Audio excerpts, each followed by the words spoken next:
Welcome to this public budget dialogue, and we are bringing it to you live on NTV, those who are joining us live online, and we know our friends are elsewhere joining us on Zoom. It's a discussion on the budget for 2021-2022, and it's focused on, or the theme is, social protection in the third National Development Plan, with a specific focus on the budget which is coming next year. Next year's financial year. Sorry, next what's wrong with me? Next financial year, 2021/2022. Briefly, we'll go through the program before we invite the person who present the opening remarks. We'll listen to a keynote presentation based on the social protection brief, which is prepared by the Economic Policy Research. And then after that, we shall move on into the panel discussion. See best practice elsewhere, what Uganda we are at, and of course, a little more on what government is doing in this area of social protection. Just a brief definition. Social protection, in case viewers you're wondering, what is this animal we're talking about? Social protection, according to the UN, involves preventing, managing, and overcoming situations that adversely affect people's well-being. That's the UN. ILO defines it as a set of public measures that a society provides for its members to protect them against economic, social distress caused by contingencies or problems such as sickness, injury, employment, maternity, and other issues. So that's, in a nutshell, what we're going to be listening to today to make sense of it and question on how much the budget and the National Development Plan is focused on this area, human beings. Without much ado, I would like to invite Dr. Ibrahim Kasirye, Director Research, Economic Policy Research Center, for our opening remarks. Dr. Ibrahim.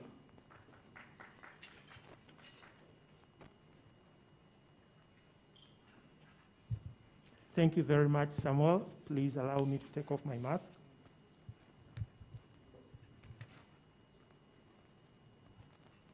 Good morning, ladies and gentlemen. On behalf of the Executive Director of the Economic Policy Research Center, I welcome you to our 2021 budget dialogue. And as Samuel mentioned, it's focusing on social protection. I'll read her opening remarks verbatim. Representatives from ministries, departments, and agencies, representatives from development partners, representatives from the academia, members of the media, ladies and gentlemen, all protocol observed. It gives me great pleasure to welcome you to this critical dialogue to discuss the financial year 2021-2022 National Budget Framework Paper and the thematic focus for our 2021 budget dialogue is social protection in the third National Development Plan. The Economic Policy Research Center, EPRC, and UNICEF are honored that you have accepted our invitation. This is a clear demonstration of your commitment to humanity and appreciation of the critical importance that social protection plays in meeting the NDP 3 aspirations. By way of background, Uganda signed on to its long-term vision, the Vision 2040.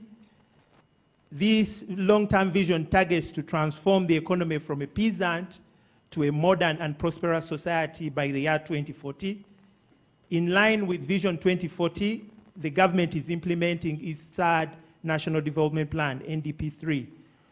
And this NDP 3 aims to increase household incomes and improve Ugandans' quality of life through sustainable industrialization for inclusive growth and employment.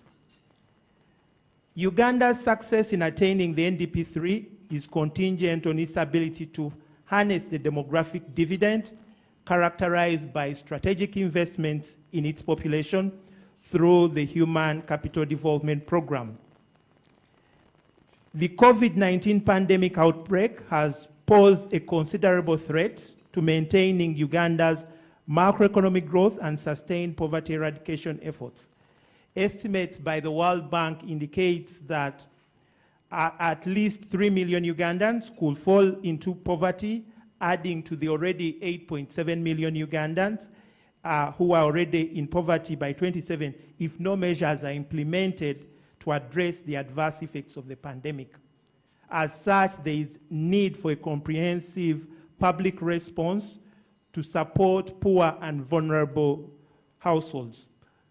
Globally, well-designed social protection programs have proven effective in reducing poverty and vulnerability among households through supporting increased consumption and investment. Here in Uganda, the National Social Protection Policy underscores the importance of social protection in addressing risks and vulnerability, as was mentioned by Samuel. Vulnerabilities that expose individuals to income insecurity as well as social deprivation, leading in some instances to undignified lives.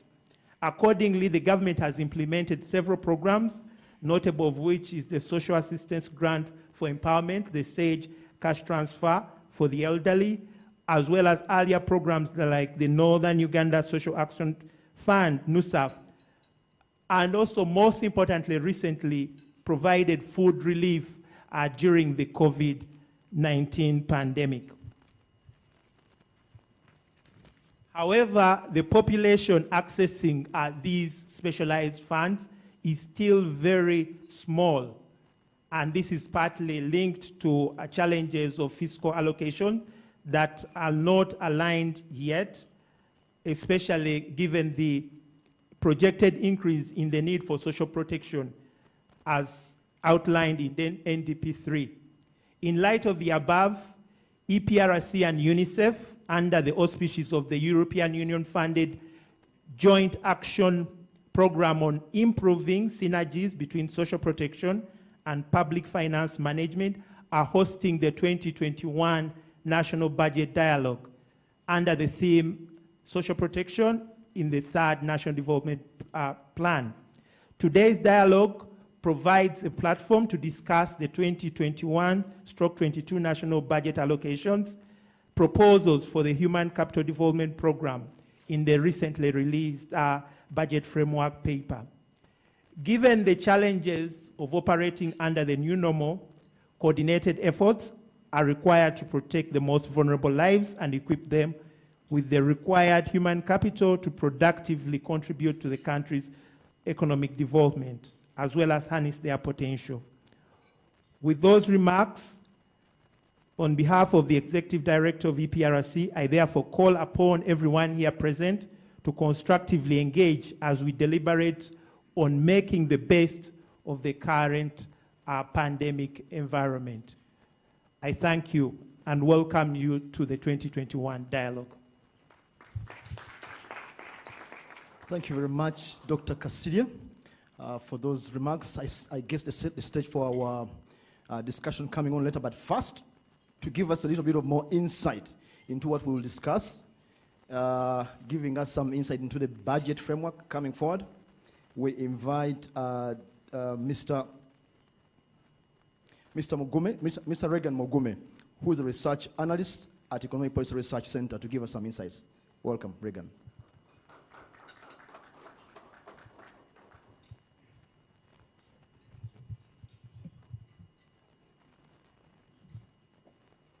Good morning, ladies and gentlemen.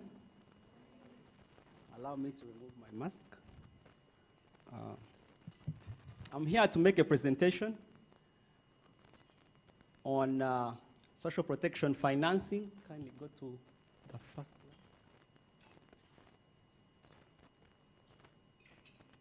May not be very visible here, but there are screens that are around, so you could leverage on them. My presentation is on the social protection financing in the wake of COVID-19. And this analysis is based on the National Budget Framework Paper 2021-2022, just as Director Research had earlier indicated. Well, the outline is as follows. I'm going to present a brief background on the subject matter. Secondly, the findings, that is from the analysis of the National Budget Framework Paper 2021-22, then conclusions and recommendations. For more details on this presentation, kindly check the budget briefs that have been provided to you, but this is a brief of the analysis. So, first and foremost, with COVID-19, we see that across all the social sectors, especially education and health, the pandemic has increased the extent of vulnerability. And vulnerability here, we are talking about the capacity of social sectors to be able to support the citizens of this country, especially those that are poor. So why it is very evident that with COVID-19, education and health are suffering a great deal.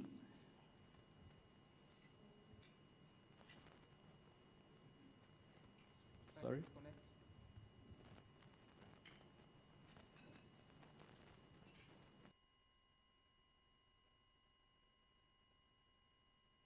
Because when you look at the education sector, you look at the schools, for example, they do not have the capacity. They are not resilient to support the learners. When you look at our health systems, the hospitals, most of them are not resilient in the face of the pandemic. And why the vulnerability? The question is posed. Why? It's because historically, we have not been funding these sectors adequately. So, there has been a long debate, physical versus human capital in development. And actually, COVID-19 has become an eye-opener because it has actually showed us how poor our funding has been.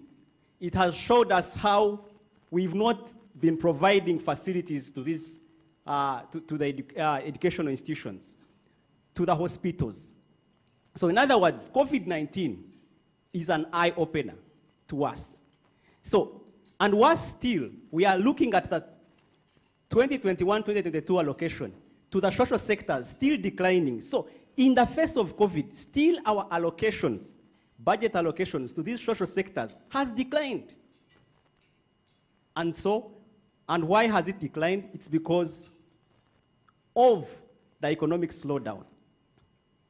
We are having limited revenue collections because according to the Ministry of Finance, Planning and Economic Development, the economy declined by 3.6%. The growth has reduced to 3.6%. So this has been due to, of course, the limited collections by URA. And because we have our fiscal space has been narrowed, then we have limited funding for these sectors.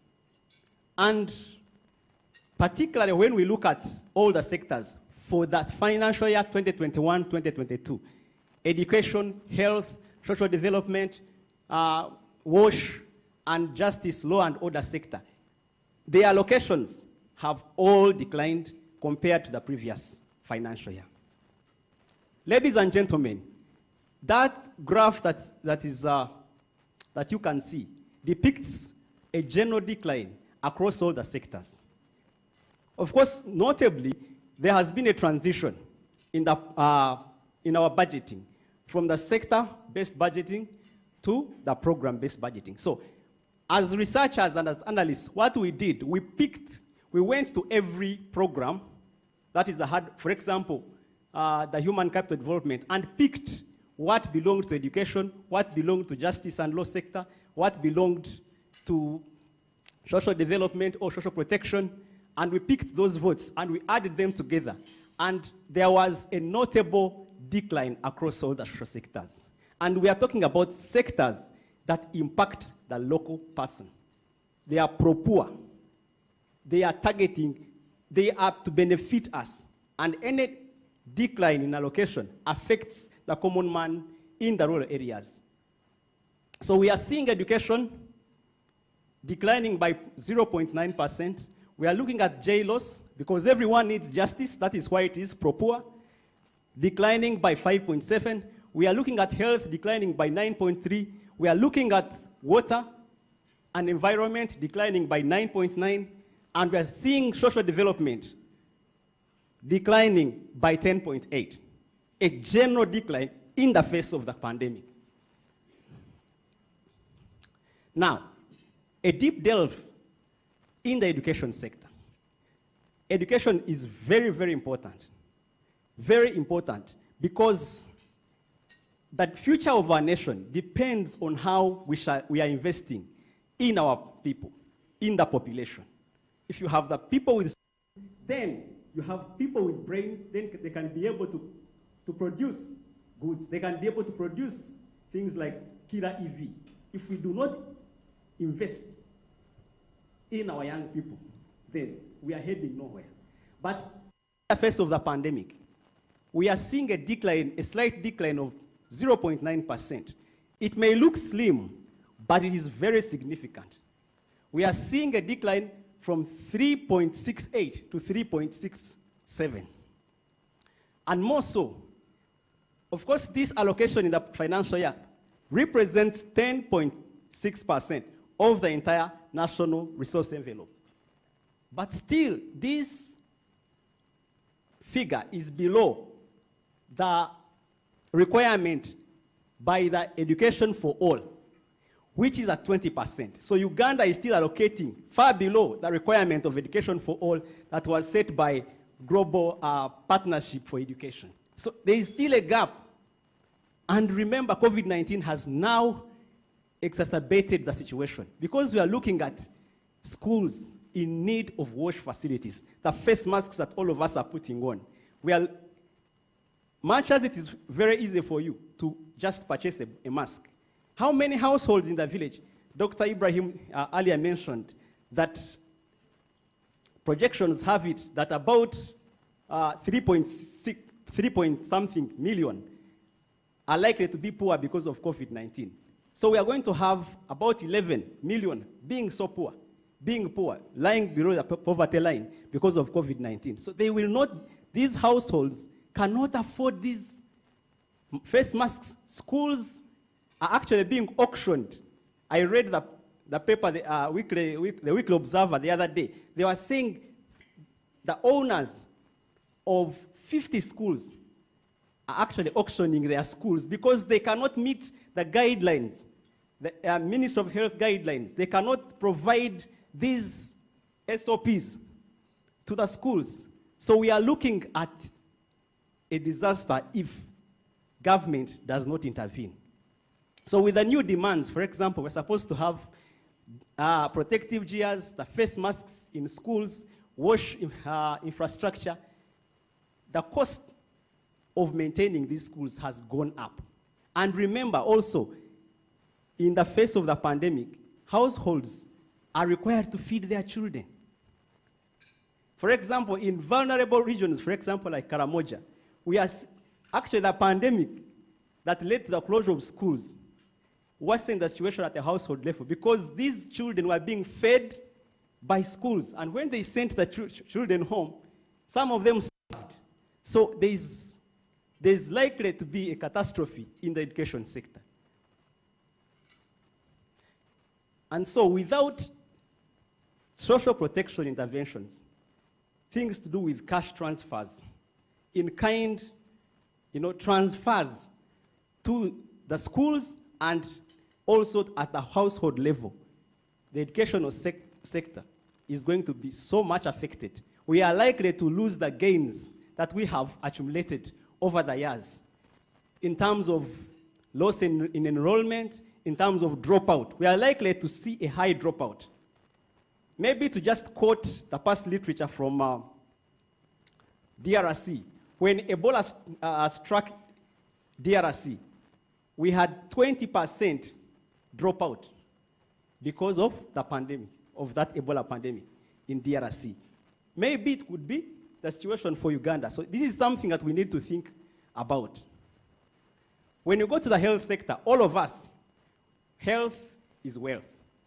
But we are looking at a drop of 9.3% in the budget allocation for 2021-22. And of course, you know the pandemic worsened gender-based violence. We have teenage pregnancies being rampant. And therefore, the health sector is much more, it goes beyond the COVID pandemic. But much of the money has been already taken by the pandemic. And maybe to be specific, when we looked at the sub-program under the health sector called the Clinical and Public Health Program. Under this program, that is where we get the vaccines from. But according to the budget, there was an 18.3 cut for this financial year, this 2021-22. So what does it imply? We are going to buy vaccines, but the budget has been cut. Where are we going to get where are we getting the money? But the money is already available. These are two options. Either remaining within the health sector and touching money on other votes and then giving it to the vaccines, or touching other areas and then at the expense of these vaccines. Yes, we need the vaccines, but health goes beyond vaccination. So this cut clearly indicates that we are getting money from other votes of the sector. And so, in other words, we are looking at this decline affecting and undermining the provision of basic services. Basic services, for example, teenage pregnancies. Our girls are getting more, pregnant, and yet we don't have the basic services to help them. Gender-based violence, it has a lot of economic and health-related cost. And yet we are so much, of course, I'm not saying that we should not allocate money to the vaccines, but we should bear in mind that we have to provide basic health services to the common person. Now, this is what I was talking about.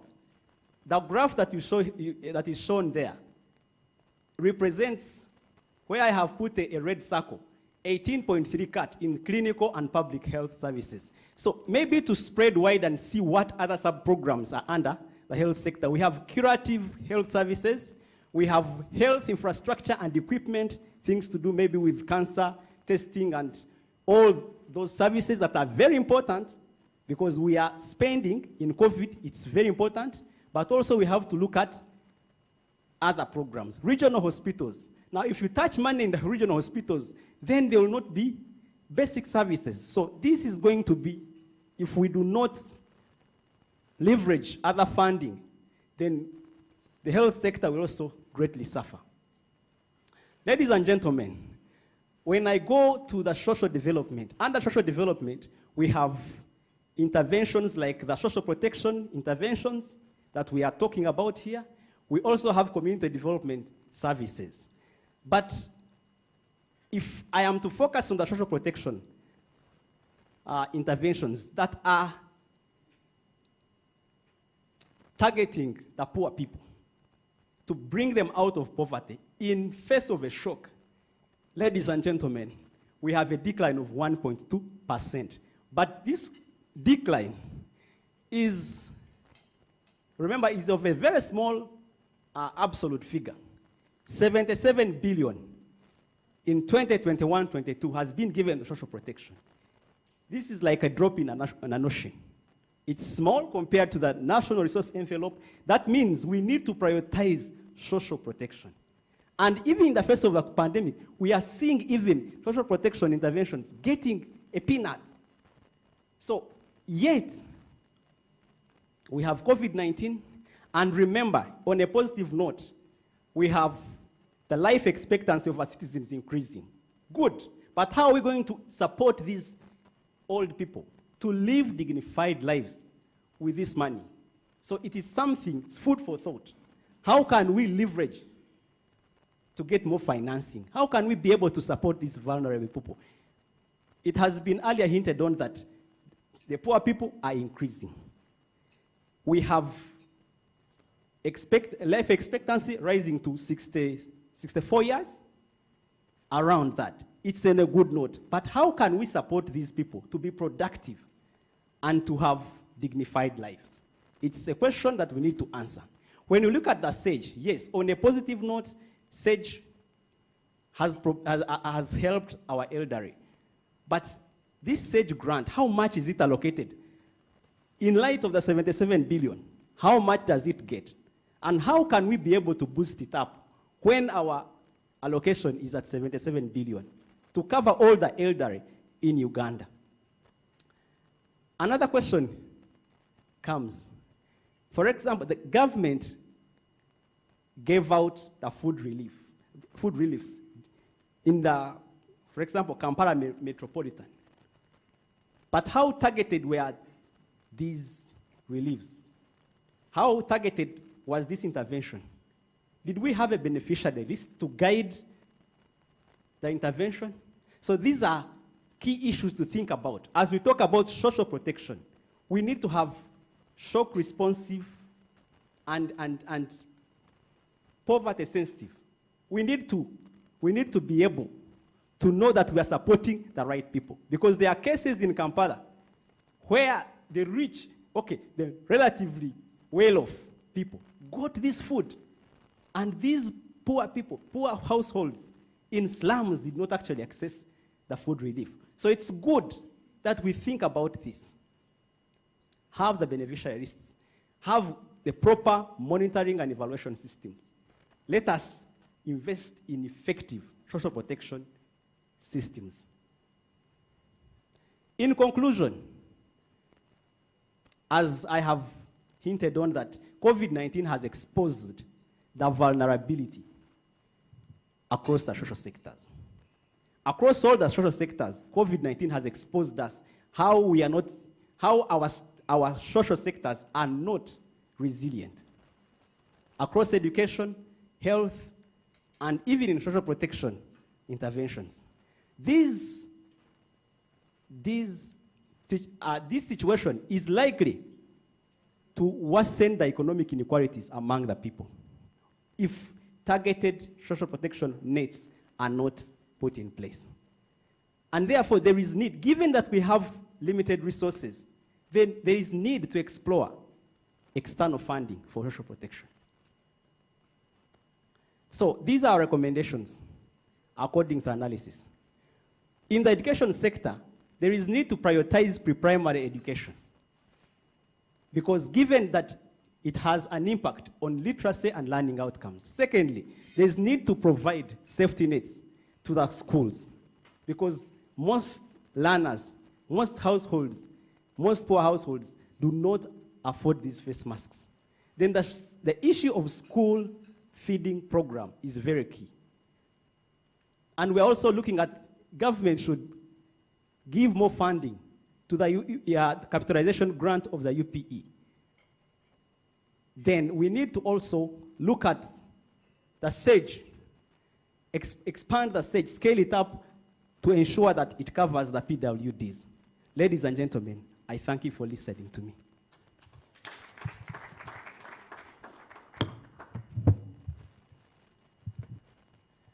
Thank you very much, Reagan, for that insight. It sets the stage for us to discuss, and it does actually show us what social protection is. Some people think it's SAGE. SAGE stands out in our minds, the money to the old people, but it's much, much more than that.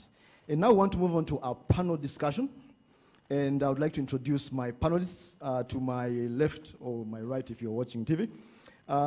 First, extreme left, my left, extreme left, Mr. Stephen Kasaija, who is head of Program Management Unit and Expanding Social Protection Program in the Ministry of Gender, Labor and Social Development. Welcome, sir. Next to him is Dr. Anna Pantelich, Social Policy Manager with UNICEF. And last but not least, we saw you, Dr. Reddy, Dr. Ibrahim Kassidi, Director Research, Economic Policy Research Center. And we're going to add flesh to this discussion now.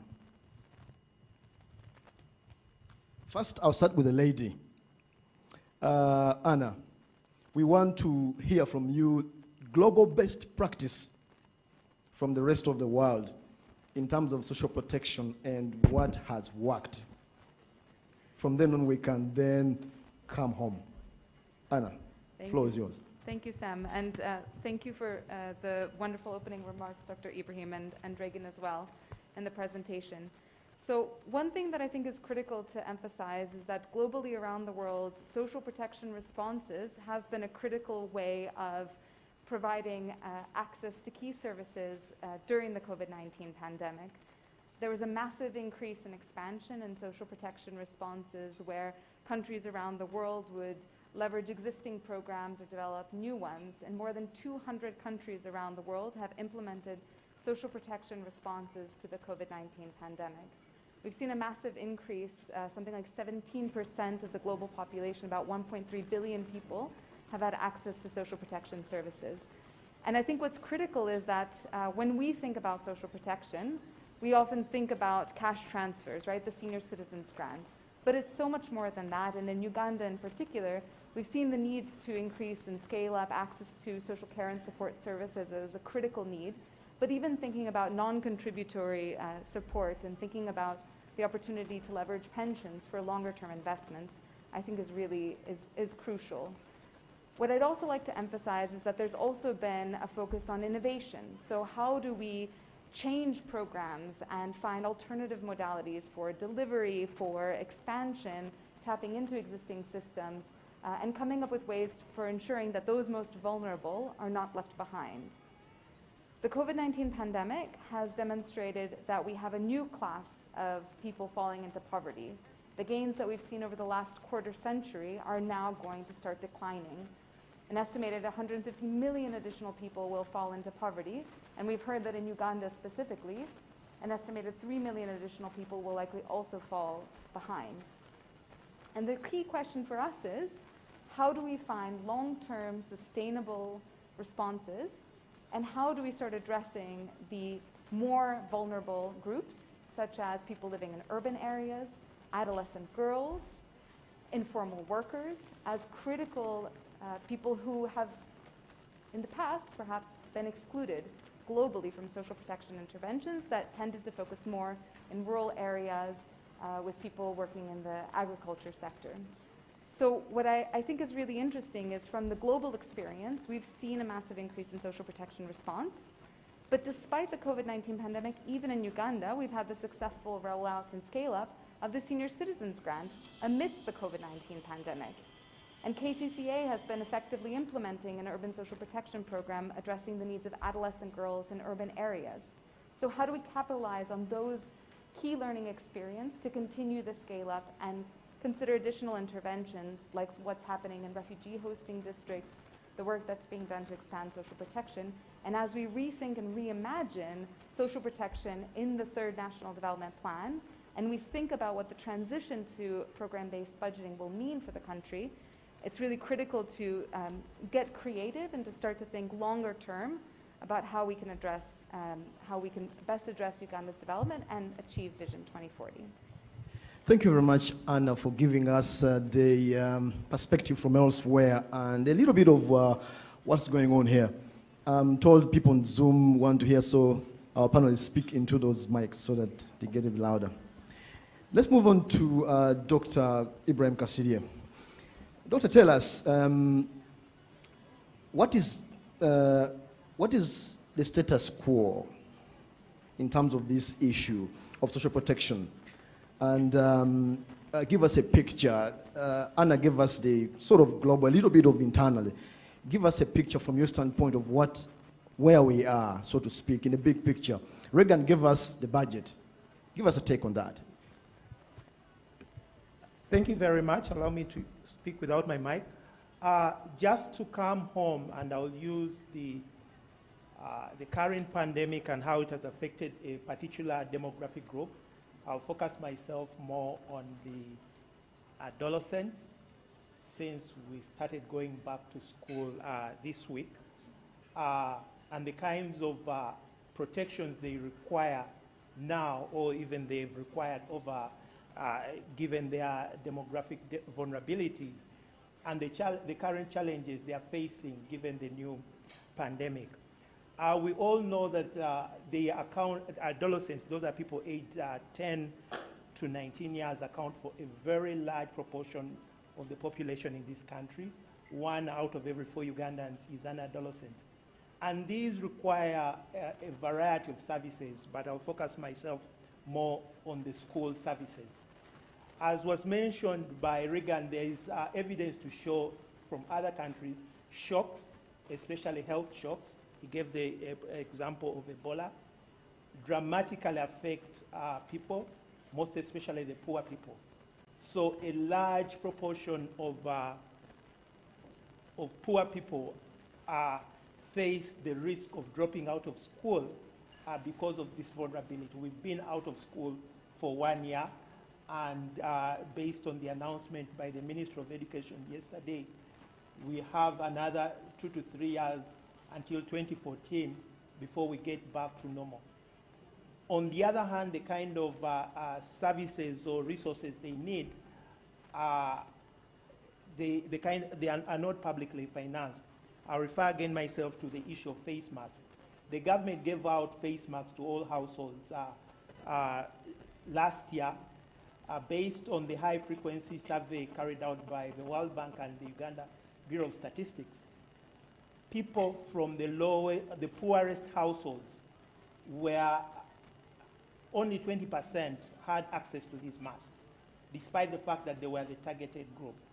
And these are the same kids that have to report to school this week with the expectation they will have at least 2 reusable masks. This could become a challenge. In the past, we've seen where school uniforms were used to ration who enters a school and who does not. And that could again drive away people from from schooling, which is critical to the attainment of the Human Capital Development Program. The other one relates to health services, and this is more of the unfortunate victims of what you call the dead year.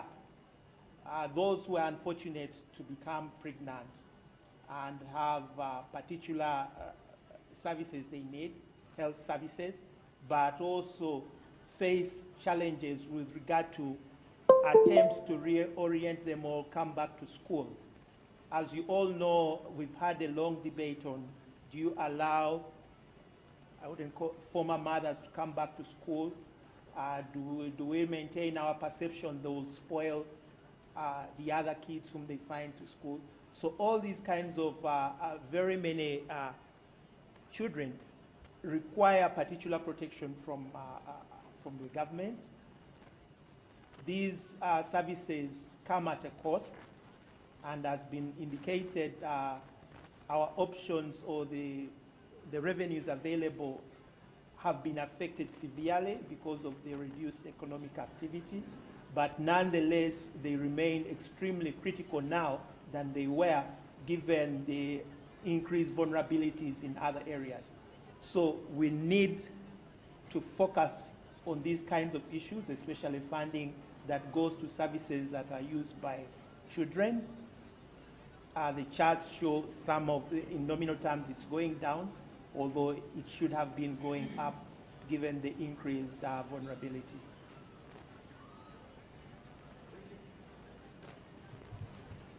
Thank you very much, Doug, for that. You zoomed in there. For the moment, I was thinking when you said, I said, okay, yeah, but social protection is critical with the human beings, the population, the young people. They are the ones who are going to revolve into the next generations. And COVID comes at their time. And yeah, the school issue and all that. Thank you very much. Let's move on now to Mr. Stephen Kasaija from the Ministry of Gender, Labour and Social Development. Mr. Kasaija, I know that social protection is in line with the name of your ministry. Yet I know it might fall, there are other issues far beyond your ministry that are encompassed within social protection. However, let's come to you from your standpoint. Give us on what's happening, what you are undertaking right now, expanding social programs. What are you doing as a ministry? And what are some of the opportunities existent? Perhaps they need support and challenges. Okay, thank you, moderator. I wish also to start by appreciating what UNICEF and EPRC have done to organize this dialogue, and also for the analysis you have done in the budget and throwing light and making sure that social protection is the focus of this dialogue. What is happening currently social protection. As Uganda, we have a policy on social protection, which was done in 2015, before COVID came. And that policy defines broadly what Uganda is putting attention to in terms of social protection. And that is also in line with the National Development Plan. Under our social protection, we have defined it as public and private interventions which address vulnerability. And of course, the shocks we are talking about of COVID, that's one form of vulnerability and shocks which people could expect. But we were anticipating such. Now, what is happening under that policy, we realize that there is a lot of gap in terms of coverage, in terms of social protection. So as government, we have started by putting in place some interventions, which will be the foundation for building on a social protection system for this nation. Unfortunately, COVID has come in much earlier before the system gained strength. So all your analysis you have done there showing how resources are falling, they also affect us who are driving social protection. For instance, you are talking about human capital development, and you saw how the social protection under the social development sector, where the ministry falls, fell by 10.8%. What does that mean? That's where we are currently supporting the SAGE program, or the Senior Citizen Grant. And in that budget, we have only 62.88 billion this financial year, and that's what is being reflected even for the next financial year. Yet, the requirement is 146.7 billion. So we have a shortfall of around 84 billion. If we have sustained the current model where we are giving the 25,000 to older persons per month, to those who are 80 years and above. Now, the money we have cannot cover the older persons for a year. That's what it means. And as we talk now, we are discussing with the Minister of Finance. We still need a supplementary even for this year to be able to cover those people fully. Now, that alone, leave alone that, we had under that policy, interventions we had already highlighted as very key for us to move forward and strengthen our system. For instance, we have been discussing extending social security to the informal sector. Because if you realize social protection has been limited to a very few, majority of our informal sector workers have no access to social security like in NSSF. And NSSF and the public service scheme cover only 5% of the population. The rest of the working force, labor force, is not covered. And that's one of the focus we wanted to come to. If they had that, even given the lockdown, at least you had last time, the argument which was there, allow workers to access their NSSF. But what percentage is that? What about those who are in the informal sector? What are they going to access? They don't have. And that's where we need to move quickly to make sure that we have a strong access of social security in the informal sector. We are giving attention to that. Anne has also hinted that we were already under that policy trying to strengthen the social care framework so that people know how can we reach all those vulnerable people, persons with disabilities, severely disabled, children who are orphaned. So we need to strengthen that system, and that work is going on. We are partnering with UNICEF. We are already getting a team which is trying to refine that framework and also look at the legal frameworks, look at the social workforce, which will support that. All that work is in the pipeline going on. But you have thrown light on a very important issue. To achieve all that, we need more resources to be able to move with these interventions.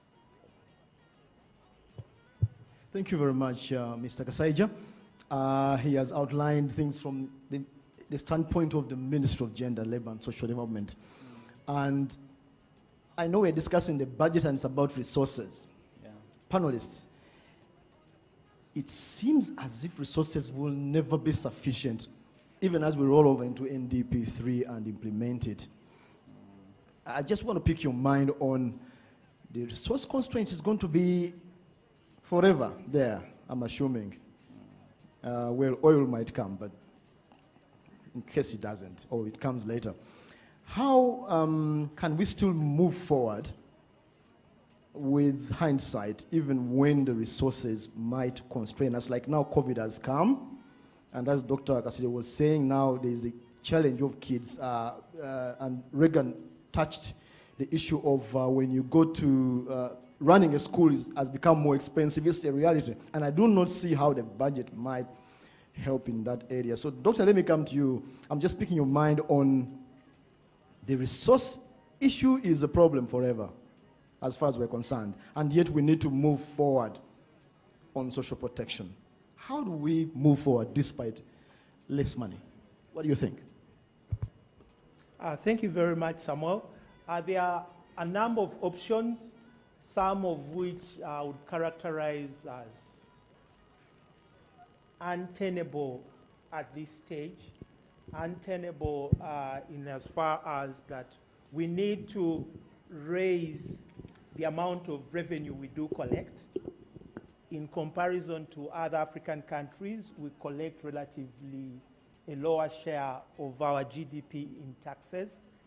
And I've seen in a few countries, some of which are in Africa, they've increased particular taxes. But as I said, that would be untenable in the current environment. We are operating under a pandemic which has created vast distress, both to individuals but also to enterprises that are supposed to be the source of this revenue, to the extent that creating or increasing the amount of taxes on their ongoing activities could increase on the kind of distress they are facing. So that's one of the options, that to increase the level of your country's revenue, which in most cases entails creating new taxes. A few weeks ago, there was a sound out on taxing withdrawals, and I think that was met with a very stiff resistance. If you don't increase taxes, what else can you do? You can borrow. However, we have borrowed quite significantly over the past 1 or 2 years. Our debt to GDP ratio, I think, moved from 38 and is projected to end at around 47 by the end of this year. So we've borrowed more in 1 year than we've ever done over the past, over Uganda's history, and part of that is linked to funding or closing the gap in the government revenue. We are still not yet at the level where we would be classified as facing debt distress, that is 50%. But if we are hitting 47, then the 50% is not in a very too distant future. The other option entails using development partners. These development partners depend on resources from their home countries, and they are also domestically facing extremely severe economic times. That is an option that wouldn't be available. So the only option that we have is to reprioritize. What do we spend money on now? What do we front load later? So that's the only option we have at the moment, is to reprioritize. Do we still focus on infrastructure, as has been the case over the NDP2, vis-a-vis the kind of distress that we are facing from the human side? So the only option is to, how do we reprioritize the budget? It's unlikely to increase because of increased tax revenues, because it entails introducing new taxes, which would be politically untenable and feasible at the moment. And the other option of borrowing, we are soon rather than later, we will hit the ceiling where we'll be classified as facing debt distress, given how much it has increased over the past 1 year. So the only option is we have to reprioritize the current budget. And that was a good point. And Anna, you want to add something? Yeah. Please go ahead. No, I wanted to add a bit of context, because I think what Dr. Ibrahim was highlighting is really critical in flagging that this is a global crisis. So I think it's 93% of workers around the world live in countries that had workplace restrictions due to COVID-19. And the decrease in work hours was 4 times higher during COVID times than it was during the 2008 financial crisis. So I think this is a really critical point in terms of thinking about external financing. And just to flag that in terms of other countries' responses, the way that that the fiscal question was addressed was through either restructuring or reprioritizing spending, domestic debt issuance, or tapping into domestic reserves or spending. So I think ultimately this point that I mentioned earlier around creativity and innovation and prioritization of the most vulnerable groups is really critical. But I think what Mr. Kasaija was flagging is also, I think, really important, that the government is also saying, we have made these commitments, so how do we honor them?